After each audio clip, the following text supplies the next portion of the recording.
Nursing ഡയറക്ടറിന്റെ പുതിയൊരു വീഡിയോയിലേക്ക് ഏവർക്കും സ്വാഗതം. എല്ലാവരും ഉറ്റുനോക്കുന്ന ഒരു അഡ്മിഷൻ അലോട്ട്മെന്റ് സിസ്റ്റമാണ് LBS. അപ്പോൾ LBS വഴി ഏതൊക്കെ മെഡിക്കൽ കോഴ്സുകളിലേക്കാണ് നമുക്ക് അഡ്മിഷൻസ് എടുക്കാൻ സാധിക്കുക, അതുപോലെ തന്നെ LBS കൂടെ അല്ലാതെ തന്നെ അഡ്മിഷൻ എടുക്കാൻ പറ്റുന്ന ഏതൊക്കെ കോഴ്സുകളാണെന്നുള്ളതാണ് ഈ വീഡിയോയിൽ ഉൾപ്പെടുത്തുന്നത്. അതുപോലെ തന്നെ ഡിഗ്രി, ഡിപ്ലോമ, മെഡിക്കൽ കോഴ്സുകളുടെ ഒക്കെ ആണെങ്കിലും അഡ്മിഷൻ അലോട്ട്മെന്റ് അല്ലെങ്കിൽ ആപ്ലിക്കേഷൻസ് ഒക്കെ എപ്പോഴാണ് നടക്കുന്നതെന്നൊക്കെയാണ് ഈ വീഡിയോയിൽ ഉൾപ്പെടുത്തുവാനായിട്ട് ഞാൻ ആഗ്രഹിക്കുന്നത്.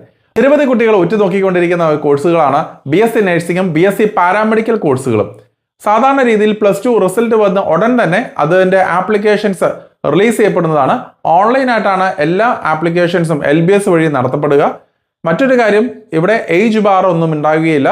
അതുപോലെ തന്നെ കഴിഞ്ഞ വർഷങ്ങളിൽ പാസ് ഔട്ട് ആയ കുട്ടികൾക്കാണെന്നുണ്ടെങ്കിലും ഈ ഒരു സമയത്ത് ആപ്ലിക്കേഷൻ കൊടുക്കാവുന്നതാണ്. അപ്പോൾ പലരും പറഞ്ഞ ഒരു കാര്യമാണ്, ഇങ്ങനെ ഏജന്റുമാരൊക്കെ പറഞ്ഞത്, അതായത് 2026 കുട്ടികൾക്ക് മാത്രമാണ് ഇതിൻ്റെ ഒരു പ്രയോറിറ്റി ലഭിക്കുകയുള്ളൂ. അത് പ്രീവിയസ് ഇയറിൽ പഠിച്ച കുട്ടികൾക്കൊക്കെ മാർക്കുകൾ കുറവുകൾ ഉണ്ടാവും എന്നൊക്കെയാണ് പറഞ്ഞിരിക്കുന്നത്. അങ്ങനെയൊന്നുമല്ല. നമ്മൾ +2 സ്കോർ ചെയ്തിരിക്കുന്ന മാർക്കുകൾ, അത് ഈ വർഷത്തെ ആയാലും കഴിഞ്ഞ വർഷങ്ങളിലായാലും സ്കോർ ചെയ്ത കുട്ടികളുടെ മാർക്കുകൾ എത്രയാണോ ആ മാർക്കിൻ്റെ അടിസ്ഥാനത്തിൽ മാത്രമാണ് നിങ്ങൾക്ക് റാങ്ക് ലിസ്റ്റുകൾ അല്ലെങ്കിൽ നിങ്ങളുടെ പ്രയോറിറ്റി ലഭിക്കുക. കൂടാതെ തന്നെ ഒരേ മാർക്കിലുള്ള കുട്ടികളാണെങ്കിൽ ഏജ് കൂടിയ കുട്ടികൾക്ക്, അതായത് കഴിഞ്ഞ വർഷങ്ങൾക്ക് പാസ് ഔട്ടായ കുട്ടികൾക്കാണ് കൂടുതൽ പ്രയോറിറ്റി ലഭിക്കുക. അപ്പോൾ ഏജ് കൂടിയവർക്കാണ് ഫസ്റ്റ് ചാൻസ് കിട്ടുകയും ചെയ്യുക. അപ്പോൾ ഇത്തരം കാര്യങ്ങൾ ശ്രദ്ധിക്കുക. അപ്പോൾ BSc നഴ്സിംഗ്, BSc പാരാമെഡിക്കൽ കോഴ്സുകൾ +2 റിസൾട്ട് വന്ന ഉടൻ തന്നെ അത് റിലീസ് ചെയ്യുന്നതാണ്, അതിൻ്റെ ആപ്ലിക്കേഷൻസ് റിലീസ് ചെയ്യപ്പെടുന്നതാണ്. അതോടൊപ്പം തന്നെ LBS വഴി ഡിപ്ലോമ പാരാമെഡിക്കൽ കോഴ്സുകളും വെവ്വേറെ ആപ്ലിക്കേഷൻസ് ആയിട്ടാണ് നടത്തപ്പെടുക. സാധാരണയായിട്ട് BSc nursing, BSc paramedical applications വന്ന് ഏകദേശം 1 മാസം കഴിഞ്ഞതിന് ശേഷമാണ് മിക്കവാറും പാരാമെഡിക്കൽ ഡിപ്ലോമ കോഴ്സുകളുടെ ആപ്ലിക്കേഷൻസ് ഇൻവൈറ്റ് ചെയ്യപ്പെടാറുള്ളത്. അതും ഓൺലൈനായിട്ടാണ് ആപ്ലിക്കേഷൻസ് സമർപ്പിക്കേണ്ടതായിട്ട് വരിക. അപ്പോൾ നമ്മൾ ശ്രദ്ധിക്കേണ്ട ഒരു കാര്യം, നിരവധിയായിട്ടുള്ള പാരാമെഡിക്കൽ കോഴ്സുകൾ BSc തലത്തിലും ഡിപ്ലോമ തലത്തിലും ഫംഗ്ഷൻ ചെയ്യുന്നുണ്ട്. നിങ്ങളുടെ അഭിരുചിക്ക് അനുസരിച്ച്, നിങ്ങളുടെ താല്പര്യം അനുസരിച്ച് നിങ്ങൾക്ക് ഉചിതമായിട്ടുള്ള കോഴ്സുകൾക്ക് ജോയിൻ ചെയ്യാവുന്നതാണ്. എല്ലാത്തിലും ബയോളജി സയൻസ് നിർബന്ധമാണ്. അപ്പോൾ +2 ബയോളജി സയൻസ് കഴിഞ്ഞ കുട്ടികൾക്കാണ് BSc ആയാലും ഡിപ്ലോമ ആയാലും പാരാമെഡിക്കൽ കോഴ്സുകളൊക്കെ പഠിക്കാനായിട്ട് സാധിക്കുകയുള്ളൂ. ഇതുകൂടാതെ വേറെ സെപ്പറേറ്റ് ആയിട്ടൊരു ആപ്ലിക്കേഷൻസ് ജനറൽ നഴ്സിംഗിലേക്ക് വിളിക്കാറുണ്ട്. അപ്പോൾ കഴിഞ്ഞ വർഷം മുതൽ LBS വഴിയാണ് DMEയുടെയും DHSന്റെ അണ്ടറിലുള്ള ഏതാനും ചില ഗവൺമെന്റ് നഴ്സിംഗ് സ്കൂളുകളിലേക്കുള്ള പ്രവേശനം നടത്തുന്നത്. അതും ഓൺലൈനായിട്ടാണ് സമർപ്പിക്കേണ്ടതായിട്ട് വരിക.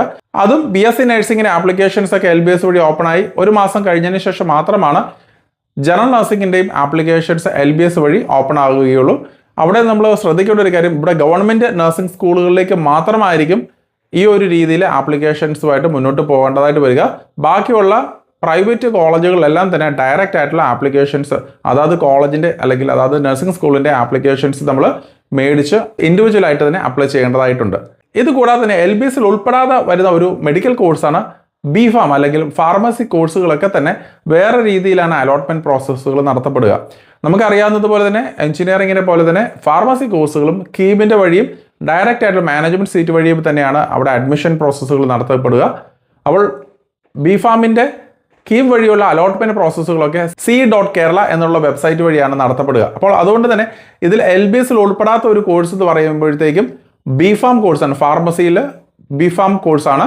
അതേസമയം diploma DPharm course, diploma in pharmacy course paramedical diploma വിളിക്കുന്ന മുറയ്ക്ക് അതിൻ്റെ അകത്ത് ഉൾപ്പെടുന്ന ഒരു കോഴ്സുമാണ്. അപ്പോൾ നിങ്ങൾ പ്രത്യേകം ശ്രദ്ധിക്കേണ്ടത്, LBS വഴി അല്ലാത്ത ഒരു കോഴ്സ് ആകെപ്പാടെയുള്ളത് ഈ പറയുന്ന BPharm കോഴ്സാണ്.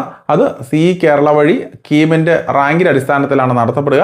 ഇതുകൂടാതെ നിരവധിയായിട്ടുള്ള മാനേജ്മെന്റ് സീറ്റുകളും കേരളത്തിൽ ഉടനീളം അവൈലബിൾ ആണ്. അധികം ഫീസ് ഇല്ലാതെ തന്നെ നിങ്ങൾക്ക് മാനേജ്മെന്റ് സീറ്റിലേക്കും അപേക്ഷിക്കാനുള്ള പോസിബിലിറ്റീസ് ഉണ്ട്. അപ്പോൾ ഇത്രയുമാണ് നമ്മൾ LBS വഴി സാധാരണ രീതിയിൽ അഡ്മിഷൻ പ്രോസസ്സുകളൊക്കെ നടത്തപ്പെടുക. ഇതുകൂടാതെ വളരെ റെയർ ആയിട്ടുള്ള അല്ലെങ്കിൽ വളരെയധികം കോളേജുകളൊന്നും ഇല്ല എങ്കിലും കോഴ്സുകളായിട്ട് നടത്തപ്പെടുന്ന BSc നഴ്സിംഗിൻ്റെ ആയുർവേദ വിഭാഗത്തിലും ഈ അഡ്മിഷൻ പ്രോസസ്സുകൾ നടത്തപ്പെടുന്നുണ്ട്.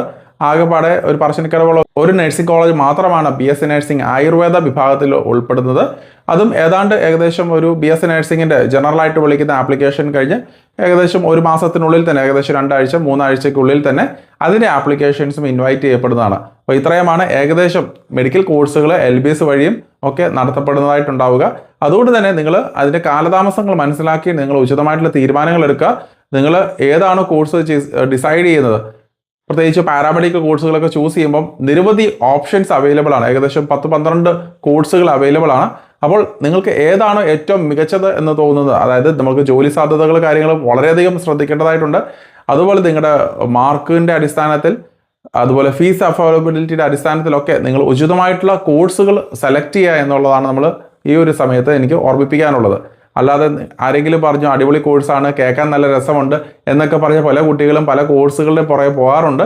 പക്ഷേ പല പാരാമെഡിക്കൽ കോഴ്സുകളിലും പഠിച്ചു കഴിഞ്ഞതിന് ശേഷം ജോലി കിട്ടാത്തൊരു സാഹചര്യം ഉണ്ടെന്നുള്ളത് കൂടെ മനസ്സിലാക്കുക. അപ്പോൾ നിങ്ങൾ തിരഞ്ഞെടുക്കുന്ന കോഴ്സുകൾക്ക് കുറിച്ച് എന്തെങ്കിലും കൂടുതലായിട്ട് ഇൻഫർമേഷൻസ് നിങ്ങൾക്ക് അറിയേണ്ടതായിട്ടുണ്ടെങ്കിൽ തീർച്ചയായിട്ടും എന്നെ കോൺടാക്ട് ചെയ്യാവുന്നതാണ്. ഡിസ്ക്രിപ്ഷനിലെല്ലാം തന്നെ എൻ്റെ നമ്പർ കൊടുത്തിട്ടുണ്ട്. അപ്പോൾ മറ്റൊരു അപ്ഡേറ്റുമായി ഉടനെ കാണാം.